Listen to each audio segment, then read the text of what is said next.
그리하여 지금 우리는 15주차 금요일에 도달했고, 일단은 우리 학교는 지금 뭐 제가 기억하기로는 16주 시스템이고, 그렇기 때문에 아마 몇몇 수업들은 이번 주에 기말고사를 보시겠지만 아마 대부분은 다음 주에 시험을 보시지 않을까 싶어요.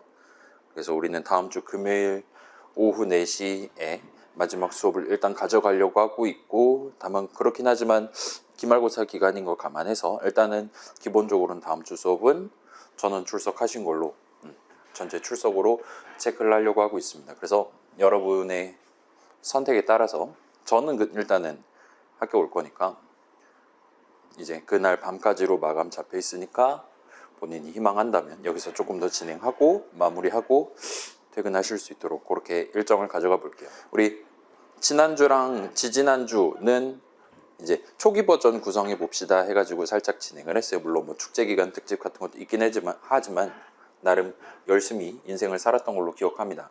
그렇게 일단 해둔 다음에 이번 주랑 다음 주 해서 살짝 그 초기 버전 만들었던 경험을 토대로 이제 제출을 하기 위한 모든 기능이 다 포함되어 있는 최종 버전을 살짝 구성하기 위해 시간을 가져가 보려고 하고 있어요. 그래서 그 시점에 그래요.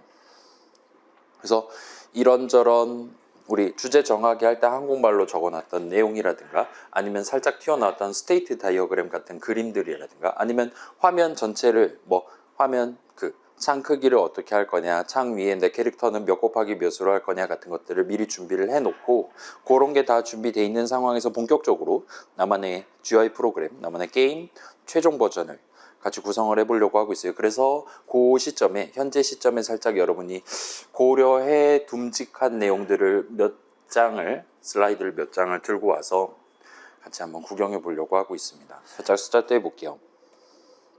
자, 일단은 우리가 지금 그 전반부까지는 그 다음에 여러분 뭐 창컨 공창컨 같은 이전 프로그래밍 수업들까지는 보통은 우리의 프로그램 딱 F5 눌러서 시작하면 뭐 .py 파일, 파이썬 같은 경우는 .py 파일에 적어둔 순서대로 각각의 문장들을 그냥 순차적으로 실행하면 프로그램 실행이 끝이 났었을 거예요. 우리 지금 자바 프로그램 만들 때도 비슷한 느낌이었습니다. 전반부까지는 그냥 메인 메서드 정의 중괄호 여는 중괄호부터 시작해서 닫는 중괄호를 만나면 우리의 자바 프로그램의 실행이 끝이 난다라고 얘기를 할 수 있었어요. 일단 그 정도까지 우리가 진행했었고 후반부부터는 우리가 이제 그 게임을 포함한 이제 뭐라 그래야 될까요? 계속 실행되는 프로그램이라고 해가지고 마지막 문장을 실행하지 않고 그냥 사용자가 아무것도 안 누르거나 특별한 일이 없으면 한도 끝도 없이 실행될 수도 있는 그런 프로그램을 우리가 다루기 시작했었습니다. 이전까지는 그냥 적어둔 문장 순서대로 하나씩 실행해서 뭐 스캐너로 사용자로부터 데이터를 입력받아서 원래 들고 있던 데이터랑 조합을 해서 그걸 결과적으로 사용자한테 출력하면 더 이상 할 일이 없기 때문에 프로그램 실행이 터미네이트 되는 그런 느낌을 구경할 수 있었는데 지금부터는 후반부부터는 우리가 지금 계속 실행되는 프로그램을 다루고 있고 아마도 여러분 지금 여러분 핸드폰에 깔려있는 앱들 중에 대부분의 앱들 사실상 모든 앱들은 여러분이 걔네를 켰을 때 막 지 맘대로 마지막 문장 실행해버리고 지 맘대로 화면에서 꺼져버리는 앱 실행이 중단되는 그런 걸 보통은 희망하지 않을 거예요. 우리가 평소에 사용하는 그다음에 실제 실생활에서 뭐 은행이라든가 그런 거 생각해봐도 비슷한 느낌이죠. 서버라든가 그런 거라든가는 계속 실행된다라는 걸 전제를 하고 구성이 돼 있는 상태입니다. 그래서 우리가 그거에 대한 살짝 맛보기를 이번에 같이 하고 있다 보시면 좋을 것 같아요. 아무튼 간에 그런 계속 실행되는 프로그램은 한도 끝도 없이 실행될 수 있지만 그렇다고 해서 그 프로그램 자체의 크기가 문장의 수가 무한하거나 한 건 아니었어요. 여전히 유한합니다. 그럼에도 불구하고 계속 실행되는 게 가능했던 이유는 그때 살짝 언급했듯이 그 전체 코드 실행 흐름 안에 반복 구조가 들어가 있기 때문이다 라고 얘기를 했었어요. 그래서 이런 GUI 만들기 위한 루트 라이브러리 포함해서 수많은 곳들 계속 실행되는 프로그램 만들기 위한 라이브러리에는 보통은 엄청나게 커다란 while문 하나가 준비되어 있고 그 while문 실행하기 직전에 여러분이 필요로 하는 특정 데이터 흐름을 발생시키기 위한 우리 같은 경우는 initialize라는 메서드에 대한 메서드 출식이 적혀 있고 그래서 initialize 내용을 한번 실행한 다음에 예를 들면 우리 같은 경우는 60분의 1초마다 업데이트 메서드랑 드로우 메서드를 주기적으로 호출하도록 이렇게 지금 구성되어 있는 상태입니다. 그래서 이전과는 조금 다른 느낌으로 우리가 지금 코드를 작성을 하고 있는 상황이에요. 그래서 그런 60분의 1초마다 업데이트 한번 드로우 한번 호출하는 거를 보통 이런 동네 GUI 동네에서는 한 프레임이라고 부른다라고 얘기를 했었어요. 그래서 여러분이 그런 구조 안에서 내가 원래 꿈꾸고 있었던 그런 전반적인 내 GUI 프로그램의 실행 흐름을 구성하기 위해 여러분은 업데이트 내용물 매번 60분의 1초마다 내용물 실행을 시작할 건데 요번 프레임에는 무슨 일을 해야 되냐, 다음 프레임에는 무슨 일을 해야 되냐. 그래서 그 전반적인 실행 흐름을 프레임 단위로 나눠 가지고 미리 생각을 해두고 여러분이 접근을 하실 필요가 생깁니다. 잠깐만요. 제가 그림을 그려서 보여드릴게요. 그래서 제가 종종 언급하고 있는 그 스페이스바 눌러갖고 다가오는 장애물을 피하는 게임을 생각해보면 점프를 할 거잖아요. 예를 들면 스페이스바를 누르면 점프를 한다고 칩시다. 그러면 이런 느낌으로 땅이 있고 내 캐릭터가 이렇게 있다고 칩시다. 그러면 스페이스바를 누르면 내 캐릭터가 위 방향에 강렬한 속도, 초기 속도를 이제 갖게 된다고 칩시다. 그러면 내 캐릭터가 이런 식으로 처음에는 쭉 올라가다가 그 다음에는 조금 천천히 올라가다가 거의 안 올라가다가 이제 더 이상 올라가지 않는 소위 상사점이라고 부를 수 있는 점에 도달을 하게 될 거예요. 그 다음에 그 뒤에는 이제 소위 대칭이라고 부를 수 있을 법한 느낌으로 비슷한 느낌으로 하강을 해서 언제까지 하강을 할 거냐, 요 내 캐릭터의 아랫면이랑 요 땅에 해당하는 y좌표가 겹치는 시점까지 하강을 하고 여기까지 수행을 해야 우리가 내 캐릭터가 한번 점프했구나 라고 얘기를 할 수가 있게 될 겁니다. 지금 뭔가 포물선 같은 느낌으로 그리긴 했는데 여기서 이제 가로축은 시간축이라고 말할 수가 있게 되겠죠. 매 프레임마다 처음에 스페이스바 눌렀을 때는 땅에 붙어 있다가 그 다음 프레임에는 이렇게 위치하고 있다가 등등등이 되는 거예요. 그래서 단순한 점프 기능조차 그 스페이스바 누르면 뭘 한다 이 품은 적어 놓고 그 안에 그 이 점프를 하기 위한 모든 코드를 다 우겨 놓을 수가 없는 거예요.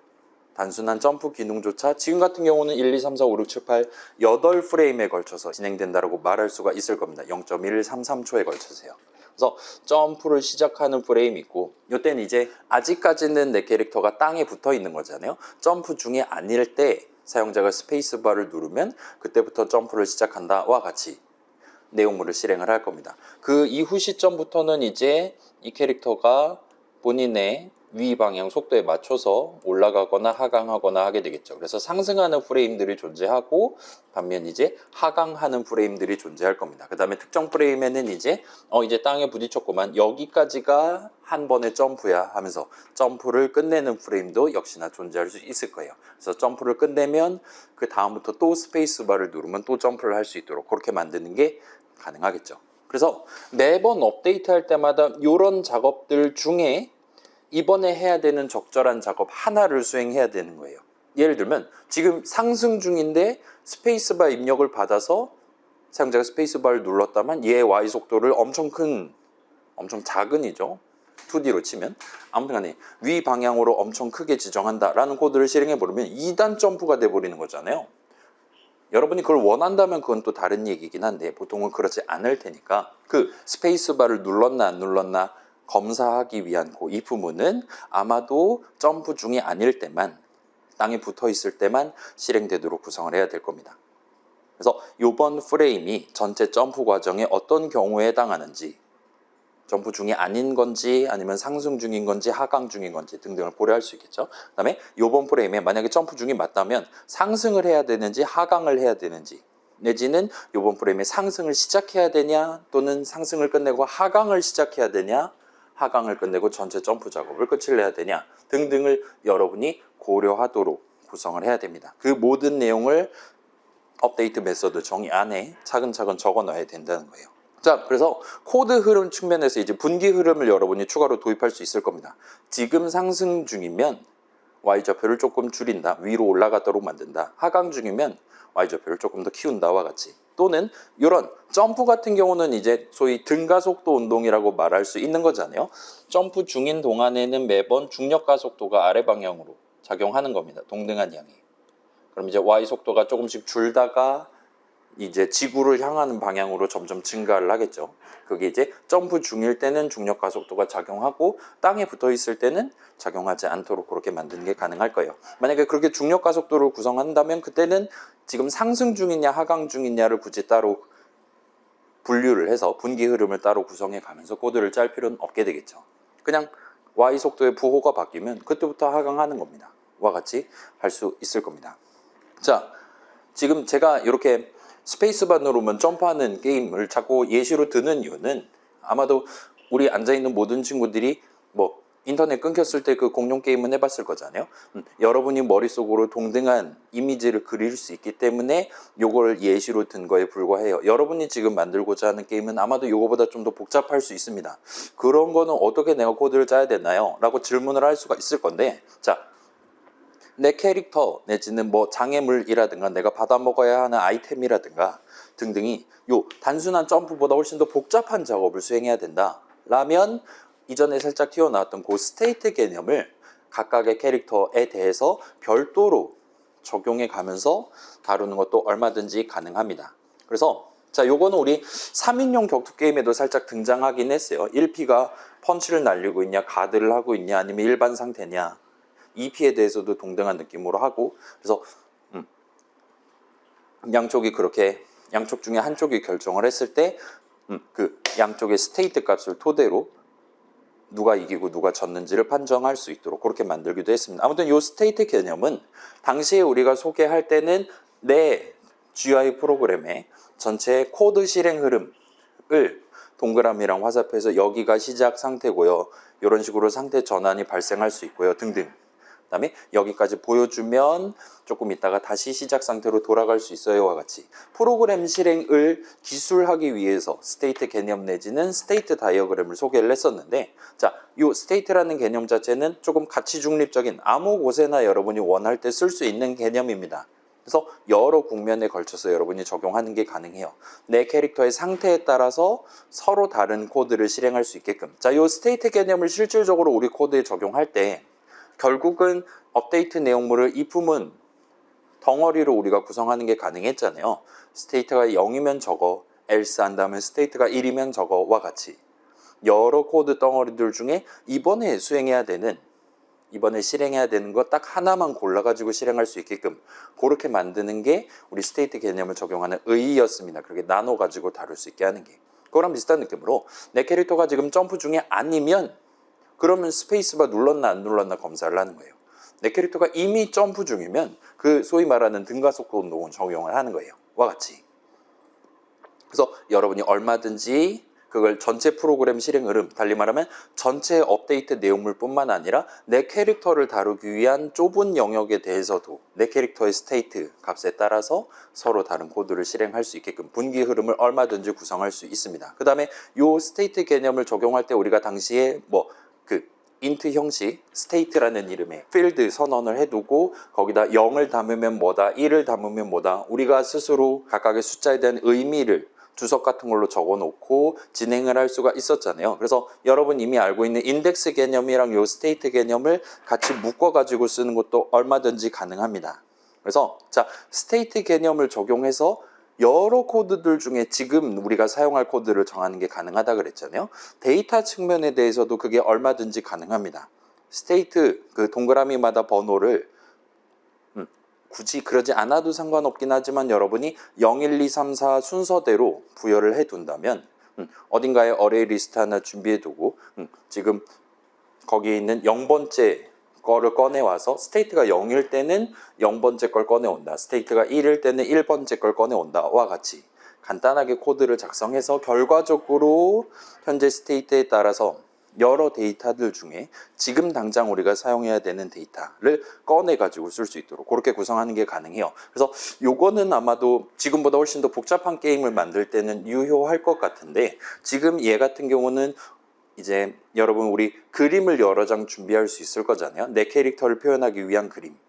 그 다음에 그런 그림들을 미리 어레이 리스트에 순서대로 담아두는 겁니다. 그 다음에 내 캐릭터가 자 예를 들어서 스테이트가 0이면 그냥 걸어가는 상태인 거예요.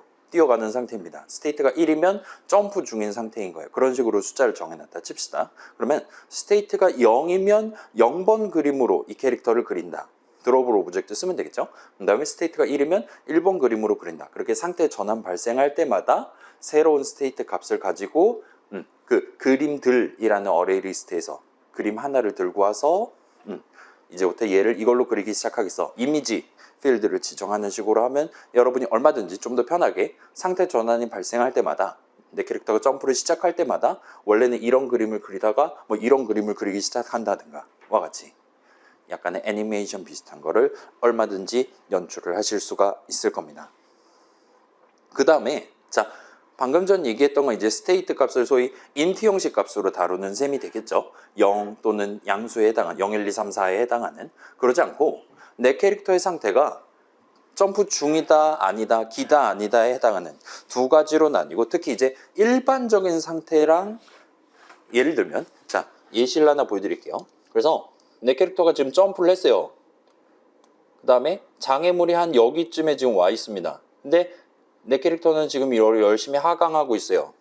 이런 상황에서 다음 프레임에는 이런 식으로 오고 다음 프레임에는 이런 식으로 와서 지금 이제 장애물을 부딪힌 겁니다. 장애물 네모랑 내 캐릭터 네모 사이가 겹치는 영역이 발생을 했어요. 그럼 이제 이게 장애물에 3번 부딪히면 사망하는 게임이었다 칩시다. 그러면 지금 같은 경우는 부딪힌 게 맞으니까 이번 프레임에 라이프를 1 줄이는 게 가능할 겁니다. 근데 다음 프레임에도 보니까 내 캐릭터가 이 정도로 지금 더 많이 겹쳐 있어요. 그래서 라이프를 또 까고 다음 프레임에는 아예 폭 파묻혀 있어가지고 라이프를 1 까고 하면 3번 부딪히면 사망하는 건데 라이프가 처음에 3이었는데 매 프레임마다 겹쳤네 라이프 까고 겹쳤네 까고 겹쳤네 까고 하면 3프레임 만에 20분의 1초 만에 내 캐릭터가 사망에 이르는 그러니까 단 한 번의 점프 미스로 라이프 3개를 다 헌납해버리는 그런 일이 얼마든지 발생할 수 있을 거예요. 그래서 요거를 해결하는 방법 뭐 일단 원초적인 방법은 장애물이랑 나랑 부딪히면 그 장애물을 없애버리는 방법이 있을 수 있겠죠. 그렇지 않다면 보통 게임들은 이제 이런 데 부딪힌다 그러면 내 캐릭터를 살짝 깜빡깜빡거리게 만들면서 예를 들면 앞으로 1초 동안은 장애물에 또 부딪힌다 하더라도 그러니까 라이프를 또 줄일 만한 상황이 발생하더라도 라이프를 줄이지 않는 소위 말하는 무적 상태로 바꾸는 게 가능할 겁니다. 그래서 그런 느낌으로 내 캐릭터가 일반적인 상태 지금은 부딪히면 라이프가 떨어지는 일반적인 상태랑 방금 부딪혔기 때문에 일정 시간 동안 예를 들면 1초 동안 유지되는 무적 상태 특수 상태로 나뉜다면 이 두 가지 상태에 대해서 0이랑 1 두 개의 인트 형식 값으로 구분하는 게 아니라 또는 true, false, 불린 형식 값으로 구분하는 게 아니라 어떤 값이 0이냐 그렇지 않냐 보통은 양수냐를 가지고 분기 흐름을 구성하는 게 가능합니다. 0이면 일반 상태고 예를 들면 0보다 큰 숫자면 여전히 무적 프레임이 남아있는 상태다라고 우리가 간주하는 게 가능할 거예요. 그럼 이제 0일 때 장애물이랑 하나라도 겹치면 라이프를 1 까고 그 카운트라고 칩시다. 카운트가 0일 때는 부딪히면은 라이프가 까지는 상태예요. 그러다가 진짜로 부딪힌다면 이 카운트 값을 60으로 만들어 버리는 겁니다. 그럼 이제 앞으로 60프레임 동안은 무적 상태를 유지한다라고 우리가 간주를 하는 게 가능할 거예요. 그럼 이제 매번 업데이트 할 때마다 카운트가 0보다 크면 카운트 값을 1씩 줄이도록 한다면 1초에 60번 호출되니까 1초 동안 무적 상태를 유지한다라고 말할 수 있겠죠. 그럼 이제 그 카운트 값이 짝수냐 홀수냐를 가지고 내 캐릭터 그림을 살짝 가렸다가 다시 보여줬다가 가렸다가 다시 보여줬다가 하면 사용자 눈에는 1초에 30번 깜빡거리는 걸로 이제 보이게 될 겁니다. 그렇게 무적 상태를 표현하는 것도 얼마든지 가능하겠죠. 괜찮아요? 그런 느낌으로 스테이트 개념을 0 또는 양수 이렇게 양자택일 문제로 간단한 부등식으로 구성을 하는 게 가능합니다. 그런 추가적인 데이터를 도입하면 그런 무적 상태라는 시스템을 라이프를 한 번에 다 날려먹지 않을 수 있는 시스템을 얼마든지 도입을 하시는 게 가능할 거예요. 그래서 적용해 보시면 나쁘지 않을 것 같습니다. 그 다음에 자 우리 예시들 보면 막 공 튕기는 예시라든가 등등 보면 어떤 곳에서는 이제 드로우블 오브젝트의 일종 내지는 드로우블 오브젝트 3D의 일종 있는 뭐 새로운 클래스 볼이라든가 등등 클래스 정의를 도입해 가면서 뭐 우리 렉트 형식도 구경해 본 적 있죠? 그 왼쪽에서 오른쪽으로 네모 왔다 갔다 할 때도 구성해 본 적 있잖아요. 자, 지금 화면에 보여주려고 하는 요소, 뭐 캐릭터라든가 장애물이라든가 네모라든가 등등을 준비할 때 각각의 요소에 대해서 개별적으로 다뤄야 될 데이터가 많다면, 예를 들어 각각의 요소를 눌렀다면 파란색으로 보여주고 안 눌렀다면, 선택하지 않았다면 그냥 평소대로 검은색으로 보여준다. 이런 식으로 각각의 네모, 각각의 캐릭터, 각각의 장애물마다 보여줘야 되는 요소가 많다면 각각의 뭐라 그래야 될까요? 그래요. 자바 동네니까 인스턴스라고 말할 수 있겠죠. 그런 네모 인스턴스들마다 서로 다른 데이터들을 담아놓고 활용을 해야 되는 경우가 많다면 여러분이 새로운 클래스 정의를 도입을 해서, 새로운 클래스 형식을 도입을 해서 내가 직접 non-static field 선언 적어가면서 모든 네모들은 본인이 선택당했냐 그렇지 않았냐에 해당하는 true 또는 false 값을 각각 포함하고 있어, 담을 수가 있어와 같이 여러분이 정해놓고 차근차근 진행하시는 게 가능합니다. 그래서 우리 튜토리얼 같은 경우는 물리량, 뭐 x 속도, y 속도, x 가속도, y 가속도 같은 것들은 각각의 물체들마다, 오브젝트마다 따로 적용할 수 있는 거잖아요. 그런 것들을 도입하기 위해서 클래스 정의를 적어놨었다 보시면 좋을 것 같아요. 또는 이제 앞에서 나왔던 그 스테이트 개념, 뭐 무적 시간이라든가 아니면 얘가 지금 뭐 나를 발견하지 않았으면 0이고 발견했으면 1이라든가 그런 식으로 캐릭터마다, 물건마다 적용할 수 있는 그런 스테이트 개념을 도입하고 싶을 때 여러분이 클래스 정의를 적어서 non-static field, int state와 같은 느낌으로 선언을 적어서 쓰시는 게 가능할 겁니다. 반면 이제 클래스 정의를 꼭 모든, 그러니까 내 게임에서 사용하는 모든 요소들에 대해서 항상 클래스 정의를 적어야 되는 건 아니에요. 그래서 장애물 같은 거는 여러 개가 게임 속에 존재할 수 있으니까 걔네들은 아무래도 클래스 정의 적고, 예를 들면 장애물 형식, 인스턴스 여러 개를 담을 수 있는 어레이 리스트 하나 만들어 놓고 걷다가 장애물 인스턴스를 잔뜩 담아놓고 하나씩 꺼내가면서 쓰는 게 더 편할 것 같긴 합니다. 그렇지 않고 예를 들면 자, 추가적인 데이터를 도입할 필요가 없다. 그냥 단순히 화면에 보여주면 끝나는 거다. 예를 들면 배경 화면이라든가 그런 게 있을 수 있겠죠. 라든가 아니면 동시에 무조건 딱 한 개만 우리가 다룰 예정이다. 내 캐릭터라든가 등등.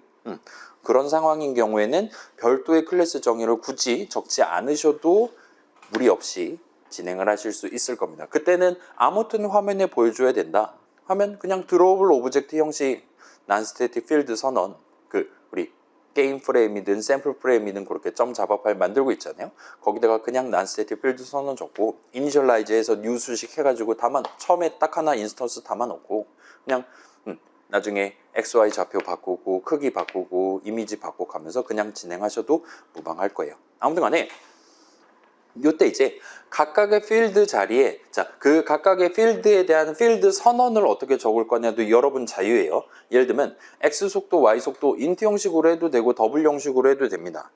그 다음에 각각의 뭐 장애물의 내구도라든가 뭐 그런 추가적인 개념들을 도입하고 싶다. 그거에 대한 형식을 어떻게 정할 거냐, 그러니까 그걸 무슨 형식 값들을 담아가면서 다룰 거냐 등등은 여러분 자유입니다. 그 다음에 필드 선언을 몇 개를 적을 거냐 등등, 그러니까 각각에 대한 데이터를 어떤 식으로 구성할 거냐, 이름 어떻게 정하고 무슨 값을 어떻게 언제 담을 거냐 등등은 전부 다 여러분 자유라고 보시면 좋을 것 같아요. 기본적으로는 거기에 대한 정답은 없습니다. 다만 여러분 마음대로 정하시되 미래 시점에 나도 동등한 관점에서 나중에 이제 장애물 내구도를 조금 깎아야 돼 하면은 내가 미리 정해놨던 이름들 잘 보고 요 필드 자리에 지금 장애물 현재 내구도가 담겨 있겠구나. 그럼 그거 꺼내와서 예를 들면은 -1 해가지고 다시 담는다라든가, 과거에 내가 선언 적을 때 내가 정해놨던 그 의미 그대로 거기 담겨있는 값은 나중에 꺼내서 사용한다든가를 할 수 있도록, 뭐 우리 파란색 주석 적는 방법도 구경해 봤었잖아요. 그런 식으로 미래에 내가 보고 지금 내가 정한 규칙 그대로 각각의 필드 이름 등등을 사용할 수 있도록 표시만 해두시면 될 것 같습니다.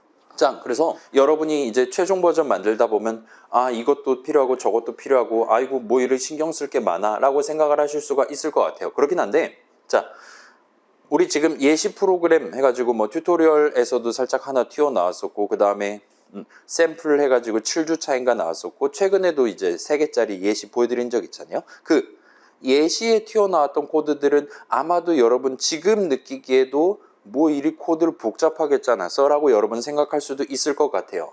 그 다음에 몇몇 친구들 같은 경우는 이제 그 여러 가지 점 자바 파일들 중에 하나를 들고 와서 이렇게 내용을 조금 수정한다든가 복사 붙여넣기를 해가면서 나만의 게임을 지금 만들고 있는 친구들도 있을 겁니다. 일단은 그 예시 코드들은 전부 다 제가 정했던 각각의 여러분의 목표랑은 다른 프로그래밍 목표를 달성하기 위한 코드들, 뭐 메서드 정의, 문장들, 선언들로 구성되어 있다고 말할 수 있을 거예요. 그래서 그 안에 적혀 있는 그 점 자바 파일, 예시 코드 안에 적혀 있었던 어떤 내용들은 여러분의 목표를 달성하기에 적합한 거일 수도 있습니다. 그리고 어떤 거는 그렇지 않을 수도 있어요. 더 심각한 거는 자, 그 예시 코드를 작성할 때 제가 머릿속으로 꿈꿨던 목표들 중에 어떤 부분은 실제 자바 수식 내지 실제 자바 문장을 통해서 그 점 자바 파일 안에 직접적으로 적혀 있을 수도 있어요. 예를 들면 new 수식 같은 거 잘 적혀 있을 수도 있습니다. 반면에 전혀 그렇지 않은 것들도 엄청나게 많습니다. 예를 들면 자, 우리 뭐 명제 대우라고 하잖아요. 뭐 조건식을 만족하면 내용을 실행하고 리턴했을 것이다. 만약에 리턴을 안 했다라는 건 조건식을 만족하지 않았다는 거니까, 따라서 이 시점에 예를 들면은 이 넘버 자리에 담겨 있는 값은 무조건 양수일 것이다 라든가 그런 식으로 굳이 코드로 적지 않는다 하더라도 논리적인 관점에서 반드시 보장되는 추가적인 성질이 얼마든지 존재할 수 있습니다. 여러분 데이터 흐름 다루거나 할 때는요. 예를 들면 뭐 두 숫자를 비교한다고 칩시다. 내 손에 두 숫자가 있어요. 그러면 그 두 인트 형식 값이라 칩시다. 그 두 인트 형식 값은 서로 같거나 아니면 왼쪽 거가 더 크거나 아니면 오른쪽 거가 더 클 겁니다. 이것도 지금 보장돼 있잖아요. 요 세 가지 경우의 수 중에 반드시 딱 한 가지 케이스에만 해당할 거예요. 무슨 숫자를 양손에 들고 있는지랑 상관없이요. 0개의 케이스에 해당하지도 않고 둘 이상에 해당하지도 않습니다. 반드시 단 하나에만 포함돼요. 그걸 굳이 우리가 if문 조건식 해가면서 검사할 필요가 없다는 거예요. 이게 크지도 않고 작지도 않다면 무조건 같다는 겁니다. 와 같은 수학적인 성질을 토대로 우리가 얼마든지 들고 갈 수 있는 개념들이 그 프로그래밍 목표상으로 엄청나게 중요한 개념이지만 그게 자바 코드로 적혀 있진 않을 가능성도 높다는 거예요. 반대로 자, 사실은 이게 350 적으나 250 적으나 전체 프로그램 실행에 거의 차이를 보이지 않아요. 그렇기는 한데 아무튼 지금 시점에 화면에 보여주기 위해서 아무거나 골라도 상관없었지만 순수하게 예시 코드 적었던 제 마음대로 아 오늘은 450이 좋을 것 같아요 와 같이 리터럴 적어가면서 예시 프로그램을 구성해 놓은 그런 국면도 엄청나게 많이 있습니다. 그 두 가지 경우에 대해서 여러분이 예시 코드를 그대로 들고 가서 나만의 GUI 프로그램 최종 버전 구성할 때는 아마 걸림돌로서 작용할 가능성이 높다는 거예요. 예를 들어 내가 지금 이 예시 프로그램이랑 비슷한 목표를 지금 달성해야 돼요. 그래서 밑에 적혀 있는 업데이트 내용물 중에 아래쪽에 적혀 있는 몇 개, if문 2개라든가 그런 것들을 복사해 갖고 지금 붙여넣기 했습니다.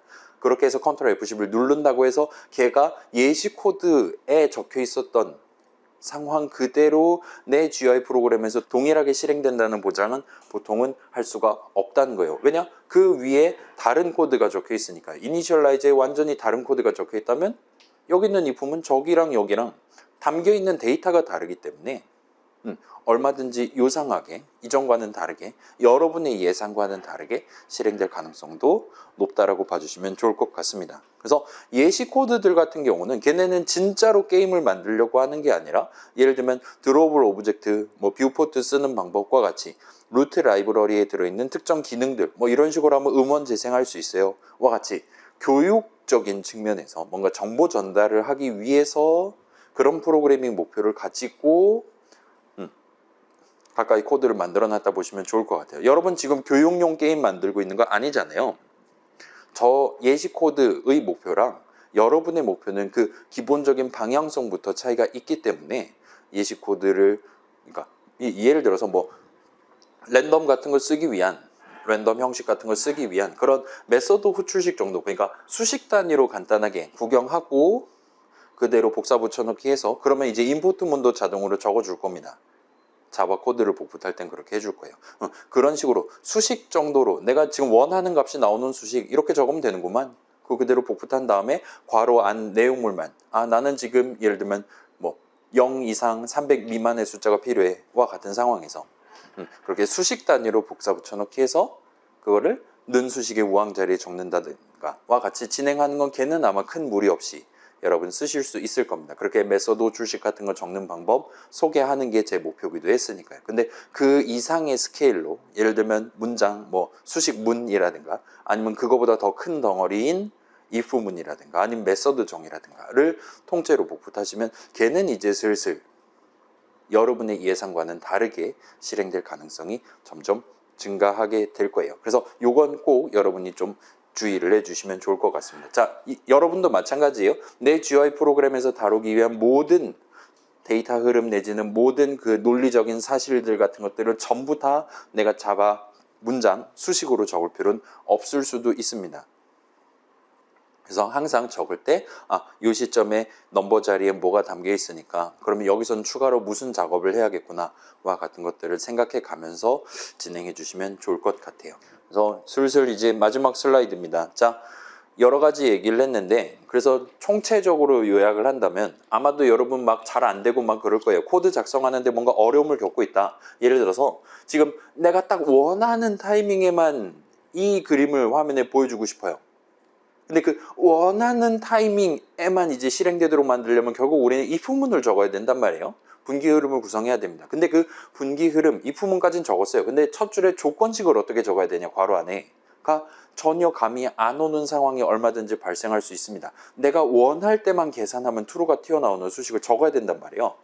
근데 그 안에다가 뭘 적을지 전혀 감이 안 오거나 할 수가 있어요. 그래서 그런 식으로 코드 작성에 어려움을 겪고 있다면 자, 우리 프로그램은 데이터 흐름이랑 코드 흐름 이렇게 두 가지 관점에서 바라볼 수 있었잖아요. 자, 여러분이 지금 그 if문을 적어야 된다라는 사실을 몰라서 코드를 못 짜는 상황은 아마 없을 거예요. 우리 순차 분기 반복인데 그래요. 반복 같은 경우는 뭐 어레이 리스트에서 하나씩 꺼내온다든가 그런 용도로 여러분이 쓸 때는 뭐 for each문이라든가 그런 것도 봤잖아요. while문도 자주 써봤고요. 그래서 그쪽은 큰 문제가 안 될 겁니다. 그래서 그다음에 그거 외에는 이제 반복은 아마도 여러분의 목표를 달성할 때 큰 도움이 안 될 거고 인덱스 개념 쓰는 게 아닌 이상 보통은 이제 분기 흐름에 몸을 맡겨가지고 순차는 지금 큰 도움이 안 될 테니까요. 열심히 if문을 적어가면서 업데이트 내용물을 채워가면서 매번 매 프레임마다 이때는 저거 이거 저 때는 다른 저거와 같이 여러 코드 덩어리들 중에 이번에 당장 실행해야 되는 코드들만 실행할 수 있게끔 if문 적으면 되는 거예요. 그래서 코드 흐름 쪽에서는 이미 답이 거의 다 나와 있습니다. 열심히 if문 적다가 종강을 맞이하시게 될 거예요. 그럼 이제 남은 부분 자, if문 짜야 되는 게 맞아요. 근데 내가 if문 적을 줄 몰라서 코드를 못 적는 게 아니에요. 그럼 남은 부분은 이제 데이터 흐름 쪽에 내가 지금 잘 모르는 부분, 아직 준비되지 않은 부분이 있구나라고 여러분이 단정을 지으실 수가 있을 거고 아마도 매우 높은 확률로 거기가 진짜로 맹점일 가능성이 있다는 겁니다. 그래서 데이터 영역에 대한 생각을 한번 더 해보고 돌아오시는 것을 강력하게 추천해 드릴게요. 자, 데이터 영역 결국은 담아놨다 꺼내 쓰는 거잖아요. 내가 지금 당장 필요한 데이터를 지금 수식을 계산해서 얻을 수가 있도록 구성을 해야 된다는 겁니다.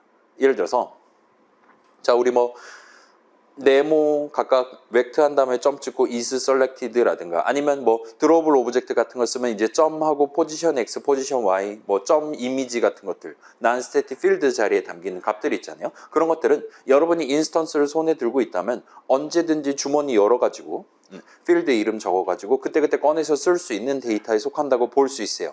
반면 그렇지 않은 데이터들도 꽤 많이 존재할 수 있을 겁니다. 예를 들어서 자, 스페이스바를 누르면 1초 뒤에 폭발을 시키는 그런 상황을 상상을 해봅시다. 총 쏘는 게임인데 마우스 클릭해갖고 총 쏠 수 있는 건데 스페이스바를 누르면 1초 뒤에 마우스 포인터 자리에 폭탄이 터지는 거예요. 그러면 이제 일단 폭탄을 터트리는 코드는 우리가 미리 잘 적을 수 있다고 칩시다. 그러면 우리한테 필요한 거는 이번 프레임에 이 폭탄을 터트려야 되냐 그게 맞다면 터트린다 와 같은 식의 분기 흐름을 적어야 되는 겁니다. 그러려면 자 이번에 터뜨려야 되냐? 이번에 터뜨려야 되냐라는 건 결국은 지금 스페이스바를 누른 지 1초가 지났냐를 잴 수가 있어야 되는 거예요. 1초 이상 지났다면 true, 그렇지 않으면 false가 나오는 수식을 조건식으로 적을 수 있어야 되는 겁니다. 그걸 알기 위해서 우리는 결국 부등식 적으면 되는 거잖아요. 언제 스페이스바를 눌렀냐라는 시간과 관련한 데이터가 필요한 거예요. 자, 그거를 알 수 있는 가장 확실한 방법은 당연스럽게도 이번 프레임에 스페이스바를 눌렀냐, 만약 눌렀다면 새로운 폭탄을 준비한다와 같은 if문이 어딘가에 이미 적혀 있을 거란 말이에요.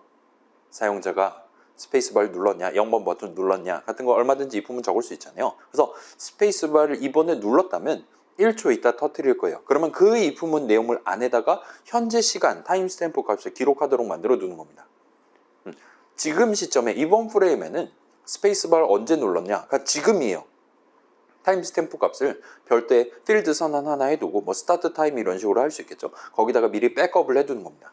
그러면 그 다음 프레임부터는 그 스타트 타임이랑 타임스탬프 값이랑 비교해서 뺄셈을 할 수 있겠죠. 그러면 스페이스바를 누른 지 몇 밀리초가 지난 날 알 수 있습니다. 그게 1000보다 크냐 그렇지 않냐에 대한 분기 조건식을 적을 수가 있을 거예요. 그걸 이제 if문 자리에 넣으면 스페이스바를 누른 시점, 그러니까 스타트 타임에 담겨 있는 스페이스바를 언제 눌렀나랑 인수 타임스탬프에 담겨 있는 지금이 몇 시냐랑 두 개를 비교함으로써, 걷다가 플러스 1000 해갖고 비교함으로써 얼마든지 지금 터뜨려야 되면 터뜨린다에 해당하는 if문을 전체를 성공적으로 구성할 수 있을 겁니다. 결론적으로 우리는 적절한 는수식을 나중에 사용하기 위한 중요한 값을 담기 위한 적절한 는수식을 그 중요한 값을 계산할 수 있는 그 타이밍에, 계산해서 담아야 되는 그 타이밍에 계산할 수 있게끔 적절한 if문 내용물 안에다가 적어 두시기만 하면 되는 거예요. 결국 데이터 흐름은 는수식 열심히 적다 끝나는 거란 말이에요. 근데 그거를 여러분이 눈으로 봤을 때 이 값을 담기에 가장 적합한 타이밍에 그 눈수식을 계산할 수 있게끔 세미콜론해서 수식문 만들어 놓고 그 문장을 그 타이밍에 딱 한 번 실행할 수 있게끔 구성하면 되는 겁니다. 지금 같은 경우는 스페이스바를 바로 누른 바로 그 타이밍에 현재 시각을 기록하도록 하면 되는 거예요. 그럼 간단하게 끝나는 겁니다. 그걸 지금 안 담고 나중에 유출해가지고 때려 맞춰서 담는 건 엄청나게 어려운 일이 될 거예요. 굳이 그럴 필요가 없는 거잖아요. 매 프레임마다 업데이트가 호출될 거니까요. 그래서 담을 수 있는 타이밍에 담아놓고 써야 되는 타이밍에 꺼내서 쓰도록 하는 게 데이터 흐름의 본질이고, 그거가 지금 아직 덜 돼 있어서 내가 지금 조건식 적으려고 하는데 과거 시점에 미리 준비해 둬야 되는 데이터가 있어야 되는데 그게 지금 없다, 어떤 필드에도 이 값이 담겨 있지 않다 하면 내가 지금 그 조건식을 성공적으로 적을 수 없는 겁니다. 그러면 잠깐 한 걸음 뒤로 물러나서 내가 지금 이 조건식에서 꺼내 써야 되는 데이터가 언제 저거를 성공적으로 담을 수 있지를 눈으로 구경해 보면 보통은 아마 실마리가 나올 거예요. 그래서 그 자리에다가 이제 선언 하나 추가로 적어 놓고 온 다음에 그 자리에다가 지금 그 값을 여기다 담아두고, 그러면 나중에 내가 지금 원래 중시하고 있었던, 원래 눈여겨보고 있었던 그 if문 실행하는 시점에는 조건식 계산하는 시점에는 적절한 값이 담겨 있을 거니까 걔를 꺼내와서 비교를 한다든가 하는 식으로 여러분이 코드를 작성할 수 있을 겁니다. 그래서 조건식을 어떻게 적어야 할지 모르겠다거나 아니면 뭐 좌표에 대한 얘기도 그럴 것 같아요. 캐릭터 위치, 좌표를 어떻게 x, y 값을 지금 당장 변경해야 될지, 무슨 값을 집어넣을지 모르겠다라면 그 현재 목표를 달성하기 위한 데이터가 아직 준비되어 있지 않을 가능성이 매우 높으니까 걔를 미리 준비할 수 있게끔, 이전 프레임에 미리 담아둘 수 있게끔 여러분이 신경 써보시면 아마도 여러분 지금 고통받는 것보다는 좀 더 수월하게 초기 버전으로 그냥 일단은 한번 진행해 봤잖아요. 최종 버전 만들 때는 좀 더 편한 마음으로 이런 데이터가 중간중간 필요하다는 걸 이미 경험적으로 알고 있으니까 조금 더 수월하게 접근해 보실 수 있을 겁니다. 그래서 그 데이터를 얻을 수 있을 때 적절히 담아두도록 if문 내지 는수식 콤보를 업데이트 내용물 여기저기에다가 열심히 적어가면서 하나의 GUI 프로그램을 완성하실 수 있게 될 거예요. 자, 이런 뭐 소위 패턴이라고 할 수 있을까요? 를 당연스럽게도 계속 실행되는 프로그램, 여러분 나중에 뭐 카카오톡 만든다든가 할 때도, 웹 서버에서 동작하는 웹 서비스 만든다 할 때도, 안드로이드 앱 만든다 할 때도 거의 항상 쓰게 되는 패턴이니까 지금 시점에 살짝 익숙하게 여겨두시면 좋을 것 같습니다. 그래서 제 추천사항은 초기 버전은 일단 옆에 내비두고 걔는 이제 여러분만의 미래 나를 위한 튜토리얼 내지 예시 코드다라고 생각해 두시고 새로운 자바 프로젝트 최종 파이널에 파이널 해가지고 새로 만드셔가지고 거기다가 차근차근 다시금 구성을 해보시는 걸 추천드릴게요. 초기 버전은 아무래도 일단 도라는 가게 만들자라는 목표로 접근했기 때문에 나중에 혹시 바뀔 수도 있는 데이터임에도 불구하고 막 리터럴 적어가면서 아니면 부적절한 불필요한 복사 붙여넣기를 많이 해가면서 울퉁불퉁하게 지금 만들어 놨을 가능성이 높습니다. 걔는 일단 옆에 내비두고 이 동네에서 이런 식으로 데이터 지금 쓰고 있구나. 그러면 일단 새로운 점 자바 파일 만든 다음에 non-static field 선언, 그 다음에 뭐 static final 해가지고 나중에 사용하기 위한 고정된 값들 미리 준비해 둔 다음에 initialize 내용물 열심히 는 수식 적어가면서 데이터 일단 먼저 다 잔뜩 준비해 둔 다음에 스테이트 다이어그램 살짝 그려보고 그래서 업데이트 내용물을 이런저런 분기 흐름으로 일단 먼저 나눠 놓은 다음에 차근차근 구성해 보시면 그 다음에 화면에 보여주는 건 일단 뷰포트의 힘을 빌어서 지좌표를 적절히 가까운 쪽, 먼 쪽으로 해가면서 진행하시면 훨씬 더 수월하게 최종 버전을 이전보다 더 깔끔하게 완성을 해 보실 수가 있을 겁니다. 그래서 초기 버전을 고치면서 진행하는 건 아마 쉽지 않을 거예요. 애초에 그거를 목표로 초기 버전을 만들어 놓은 게 아니기 때문입니다. 나중에 고칠 거다라는 생각을 안 하면서 코드를 짜놨을 거기 때문에 아마도 새로 만드는 게 최종 버전은 새로 구성하는 게 훨씬 더 빠르게 끝을 낼 수 있는 비결이지 않을까 싶습니다. 근데 요거는 뭐 반드시 그래야 될 필요는 없어요. 여러분의 선택에 맡기도록 하겠습니다. 아무튼 그 정도 추천드리고 여기까지 하면 마무리예요. 마지막 슬라이드입니다. 그래서 데이터 흐름 아마도 우리의 주 맹점이 될 거니까 그것만 잘 신경 써서 한번 진행해 보시면 좋을 것 같아요. 그래서 다음 주는 특별히 뭐 진도 나간다 할 만한 내용 없을 것 같고 지금 이제 5시 되긴 했는데 여러분 자유롭게 본인 쉬는 시간 가지시고 일단은 촬영은 요 정도로 해두고 아이고